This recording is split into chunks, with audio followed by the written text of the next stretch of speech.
Сәлем достар, каналыма қош келіпсіздер. Бүгін сіздермен бірге раушан гүлділер тұқымдасына жататын ағаш тәрізді бақша өсімдігінің жемісі өрік туралы ақпаратпен бөлісетін боламын.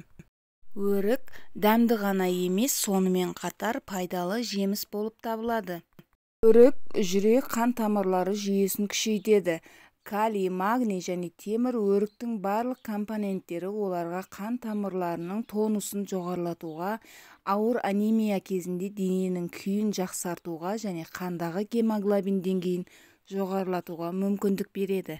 Өрік миды белсендіреді. Күн жемісінде бар магний мен фосфор мидың жұмысын қалыпқа келтіреді, есте сақтау қабілетін жақсартады және жүйке импульстарының өткізілуін ынталандырады. Оның қақырық түсіретін және микробқа қарсы қасиеттері бар. Өріктерді суық тию кезінде бронхитпен, ларингитпен және бронх демікпесімен қақырықты шығарумен және құрғақ жөтелмен қақырықты жоғарылатқанда қолданылу ұсынылады.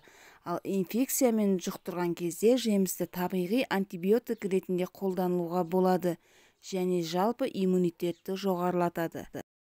Өрік терінің күйін, көру өткірлігін жақсартады және қатерлі ісіктің алдын алады. А дәрумені, бета-каротин теріге жасартатын әсер етеді және көру органдарындағы патологиялық өзгерістерді бейтараптандырады.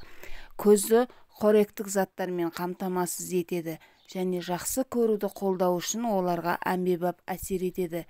Бірақ А дәрумені сонымен қатар асқазанның, өңештің, өкпенің және тамақтың қатерлі ісігінің алдын алатын белгілі антиоксидант болып табылатын дәлелденген. Өрік күйзелістен, ашуланшақтықтан және көңіл күйді жақсартатын тамаша өнім. Жемісті кептірілген және өңделген күйінде пайдаланады.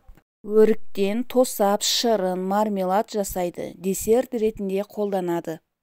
Өріктер ас қорыту мүшелерінің жұмысын реттейді, сондықтан іш қату кезінде осы жемісті тұтыну ұсынылады. Жемістің құрамына кіретін заттектер қан түзілуге жақсы әсер етеді. Оған қоса өріктер ағзаны уланудан тазартады, артық холестеринді шығарады.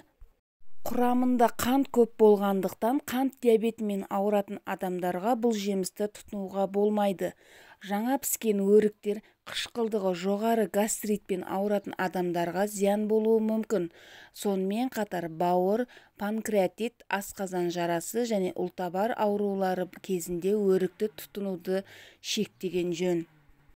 Міне достар, сіздерге беретін ақпаратым осымен тамам. Егер де менің ақпаратым пайдалы болып жатса, каналыма тіркеліп, лайк басып, комментарий бөлімінде өз пікірлеріңізді қалдырып кетіңіздер.